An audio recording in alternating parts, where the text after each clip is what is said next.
After more than a century of teaching millions of American boys marksmanship and woodcraft, patriotism, good citizenship, the Boy Scouts of America have decided to change completely, starting with their name. It is now the Scouts. It's gender neutral. Mike Rowe was an Eagle Scout. He went on to host Dirty Jobs and Someone's Got to Do It. He now hosts Facebook's #1 show. It's called Returning the Favor. We spoke to him recently.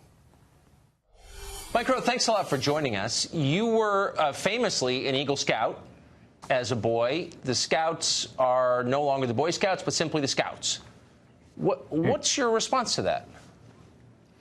Well, it's funny you should ask, Tucker, because no less than 10,000 people have asked me that very question over the last month on my Facebook page. Distinguished Eagle Scout, if you're keeping score. 5 or 6 years ago, I was awarded that, and it was very touching. And look, I'm watching what's happening carefully. I've sent 50 to 55,000 letters out over the last 10 years to other Eagle Scouts. And I think the country needs the Scouts. I think the country needs the Future Farmers of America and Skills USA and 4-H desperately, now more than ever. So it does concern me to see all the confusion swirling around the organization. But like so many wounds, I'm afraid many of these are self-inflicted. And I also think that some of the confusion that's going on is legitimate. I read their official statement.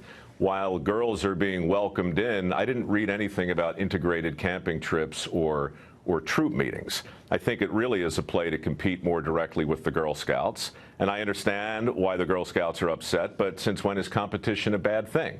Right. So I think, character development and leadership development have never been more important than they are today.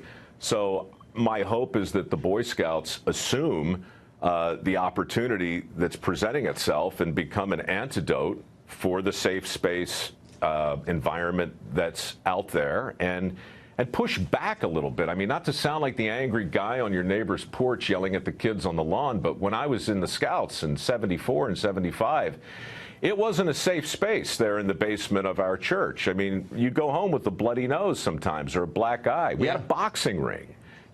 It was a vibrant place where you really could test yourself and fail in a way that on the one hand made you safe enough to attempt, but on the other hand didn't try and check every box and please every single person.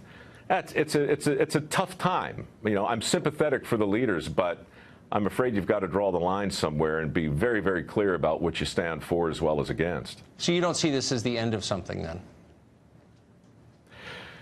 I don't know. I mean, again, you either evolve or you die. But at the same time, I think people are confused because the Scouts simply haven't come out and said categorically what they're for, right? So I just think this conversation touches on every single hot point right now going on in popular culture, from tolerance to acceptance, which, by the way, I'm not sure what the difference between those two things is anymore, but there used to be a big difference. People are struggling for their own identity. And look, the last time I was on, we talked about this. We talked about the idea that everything is either being informed by a safe space culture or everything is being informed by people who want to be challenged. I think people are desperate to be challenged, and my hope for these youth-based organizations that help preach character is that they look for people who want to be challenged and not curry favor so much with those who want a nice reassuring pat on the head. Yeah, that's how the Episcopal Church died. Yeah. I know. Mike, wow. Yeah, well, I watched it happen. Great to see you. Thank you for that. That was really smart. Be prepared anytime.